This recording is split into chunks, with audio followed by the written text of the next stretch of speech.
Hi, my name is Sean Walsh, and I'm here at Madison Public Library, and welcome to the Librarian's Bag of Holding. I'm one of the collection development people here, among other jobs that I do, and my specialty is the gaming section, among other things.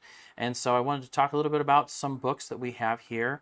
Sometimes I talk about new things, sometimes I talk about old things, sometimes I talk about RPGs that I find interesting or unique. Today I'm going to talk about something I haven't seen a whole lot of press about. So it's these young adventurers guides. They were put out by the folks at Wizards, so they are a Wizards product. It's not like something from the DM's Guild or whatever. But these are kind of cool. They've been kind of cranking them out slowly. So when they say Young Adventurer's Guide, they are written, um, in a pretty straightforward way. And they're very topical. So tombs, dungeons and tombs, monsters and creatures, warriors and weapons. And this is kind of a nice intro to Dungeons and Dragons, or in my opinion, not just a TSR product. Dates me, doesn't it?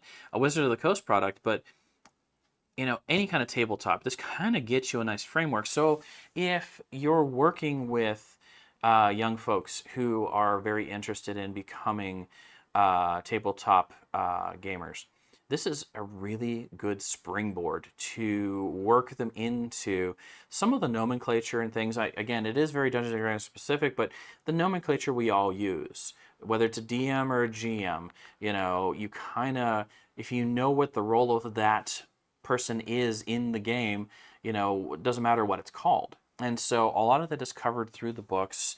Again, monsters and creatures. So let's get a good start on, okay, here's Carrion Crawler. Hey, how many times? This is our beginning of everything. And it's broken down a little less table-like than like stat block like you're used to for, the regular monster manual.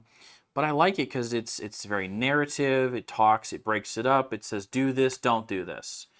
So be ready to cure poisonous wounds. So this is great. Don't make a lot of noise. In fact, to be honest with you, to me this is also kind of a good springboard for not just young folks but adults who are getting into tabletop gaming. This is a nice little, hey, like, okay, here's Flump. What do you do? What do you don't do? What's its layer? What's its size? What can it do? And it's very straightforward. So again, you can't use these to necessarily run a game, but this is surely a great way to get someone introed into Dungeons and Dragons, and in my opinion, a lot of tabletop games right out the bat. So I only grabbed a couple off of our shelf: Dragons and Treasure, Warriors and Weapons.